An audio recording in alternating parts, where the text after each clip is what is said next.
অপরাজিতা বিল ফেরত পাঠালেন রাজ্যপাল।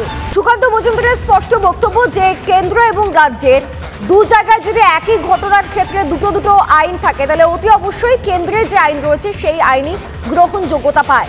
সেই দিক থেকে বিচার করলে যে বিল আনা হচ্ছে, যে নতুন আইন প্রণয়নের চেষ্টা করা হচ্ছে তা অযৌক্তিক এবং অসাংবিধানিক। এই বক্তব্য রাখছেন কেন্দ্রীয় শিক্ষা প্রতিমন্ত্রী সুকান্ত মজুমদার এবং এই বিল ফেরত পাঠানোকে সমর্থন করছেন তিনি। পুরো বিলটাই হচ্ছে আমার মতে অসাংবিধানিক বিল। কোনো রাজ্য সরকারের পক্ষে ক্যাপিটাল পানিশমেন্টের সাজা দেওয়ার প্রাবধান বা শক্তি সংবিধান আমাদেরকে দেয়নি। ভারতবর্ষের সংবিধান ফেডারেল স্ট্রাকচার বলছে যদি কোনো একই ক্রাইমের ক্ষেত্রে, একই অপরাধের ক্ষেত্রে কেন্দ্র এবং রাজ্য দুজনের আইন থাকে তাহলে কেন্দ্রের আইন বা সেন্ট্রাল লেজিসলেশন উইল প্রিভেল। এটা পরিষ্কার লেখা আছে আমাদের সংবিধানে। রাজ্যপাল বা মহামহিম রাষ্ট্রপতি কেউ সংবিধানের ঊর্ধ্বে তো গিয়ে কিছু করতে পারেন না। হ্যাঁ, তৃণমূল কংগ্রেস পারে, তারা তো সংবিধানের বাইরে।